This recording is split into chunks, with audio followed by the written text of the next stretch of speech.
sorry guys for the people. So I'm now in Mvurwi.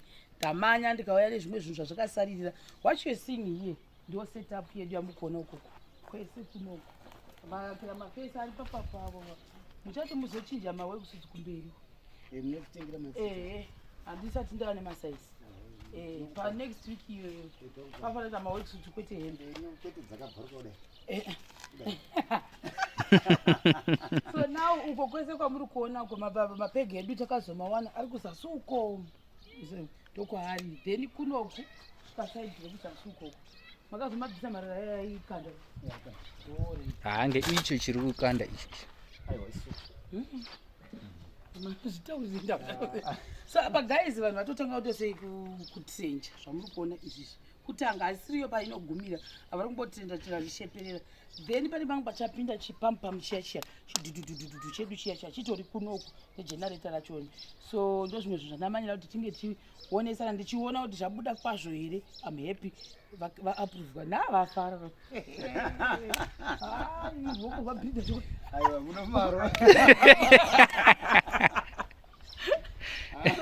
ekera uko kwamukuona ipitseni yakazouya iyo samini kuti paredi kuti tisebvise footing yedu brickwork yedu yekubva pasi mabricks mukumaonayo riversend riripo makwari aripo saka kureva kuti basa redu isusu right now tiri kuti rakajeka saka apa vatozoshandisa ari zvamukona vatanga kwakuzoshandisawo majita yakuti vange vachikuitira kuti vekukanzi vanyatsoona mademarcations uye ndopano vachimezha zvose.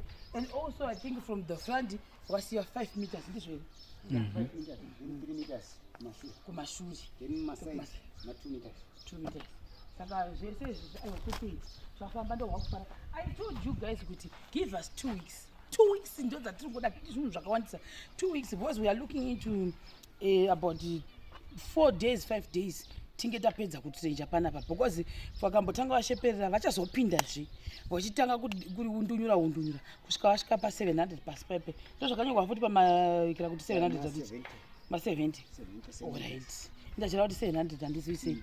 So kunogazi pane munhu ari kuridza radio saka ndikutaura ndiri pafast forward kuite zvizvo saka ndo zviri kwezvo saka mamutisa kuti muti muona kuitira vanhu vanofamba usiku zodhisturbwa nevanoona mabhariers munhu echinge achiona hachanorori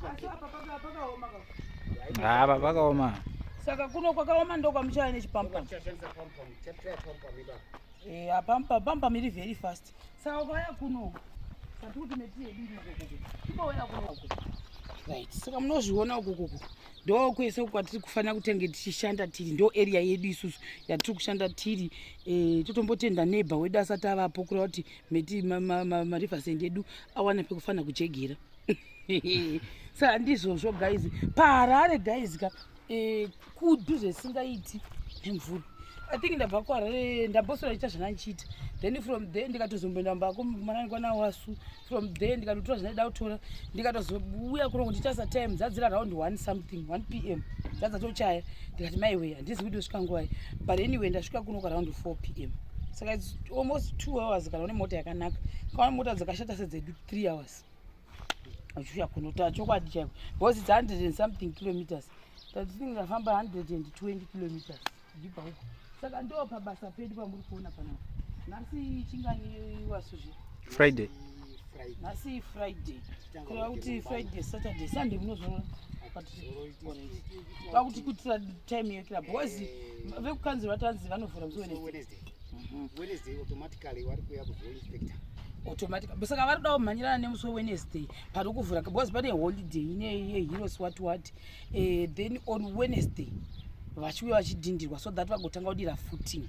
Saka from there vakapedza footing voenda futi kucancel vouya vodhindirwa zvakare vapedza kudhindirwa votanga brickwork kubudisa mukati mepasi apa pavachaita pepe uchapaona zvakare au come back ndogokuratidzai zvapanenge paita but this is where we are right now kumashure kwamuri kuona uko meaning kuti basa redu riri kufamba zvakanaka. I'm very happy ndo zvakandimanyira izvizvi kuti tionesana kuti zvazobuda sei stage approved we are good to go Mvurwi pamberi nemi so isusu tiri kuti zvoni uya kuno ground ndi market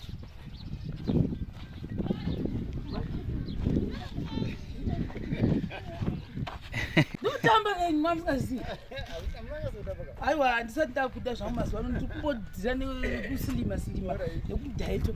So I'm saying isusu guys, for the people, we are seeing our tremendous work, we are doing extraordinary projects for you, and we are saying isusu, if you've got any project that you want us to do, tinouya guys. Hazvina basa kuti uri kwamapiripiti kwaaniko chero uri kwabusu, tinotouya ikoko. We'll come there, tipei mabasa, tinouya. Timu yedu mukozva kuti hapana kana 2 days ndakabva kuno kusora zuro pasina kana mbotagwa, pasina kana mbodi. Tichitaura kuti every stage inoitwa kunoku, it has to go to the city council, and that's what we are doing here. Because pana mwana ngachiti mamuvaki mumataundi saka hatikupi mabasa. Aiwa, it's a lie. Somebody lied kwamuri kokoko. Isusu tinoita zvisene mumataundi, saka tipei mabasa. Matauro mamisha tinouya. So namba ndingosa mu WhatsApp kana kuti ngandikudzei. Pane vamwe vaya vanenge vachitishira nawo tipindure mameseji. Zvokwadi kana kuri kuinbox yeku messenger ku Facebook zvinonditambudza kuti ndipindure. Namba yangu inoti 078787 07878722285. Namba iyi inofoneka iri pabhadhi. Namba iyi ndio iri pa WhatsApp. Namba iyi ndio inoita zvakare eco cash. Kana uda kundipa dhingi rekuti ndiri kunyanya kutaura mazuva ano. Mozviona? Munhu uri padhaiti haamwe drink. Ana wachimvura. Namba iyi ndio inoita kuti muise mari yemvura. Ndimwe mvura ndiri muno mumvuri. Hamozviona? Dumbu. Iro. Dumbu rakaraka kweli. Guys, so guys, for the people, let me go back.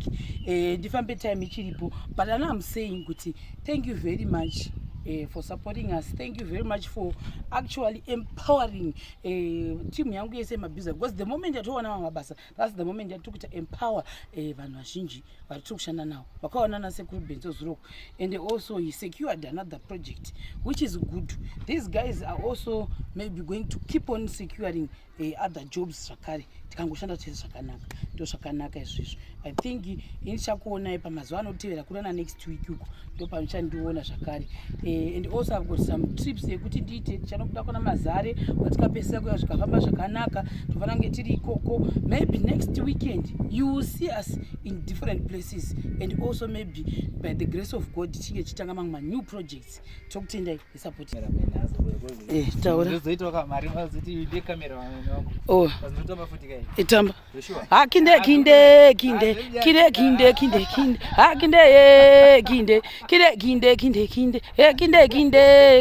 Ndikuitira zve.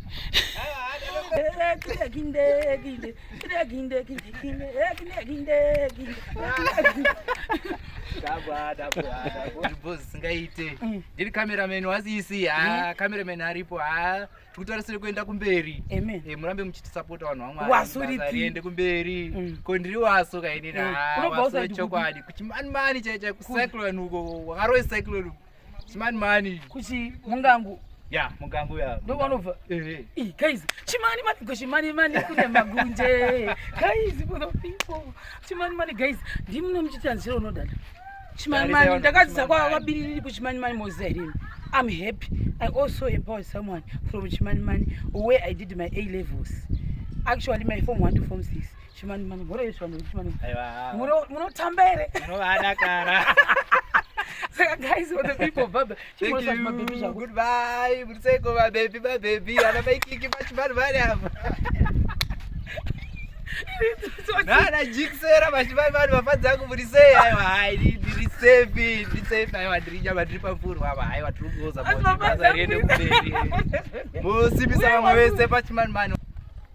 Alright, one of what satisfactory correct setting. Wow. Tiri kuno kumvurwi tinaana famous ava wekuno tiri kumbokia tiri kuno, but zviri kubuda semaonera muri kuita vachaita kuti basa redu rirambe richiendera kumberi. Tinawo timu imana ishu munouyawo kuno tiri timu amusiwaranda uyai mumiriwo kuno anosoda anosoda uyai kuno usoda uonekwe uya kuno saka sire unoda kana tiriko kwara visa yeitwa nakuona savana chichine wamwe unotoona munatasawo chichi munotoona paindaneti chatoona tiri isusu tiri vashandi sezvamukuonawo basa rachungoitawo mungorionawo. Saka We are proud of her. Wow.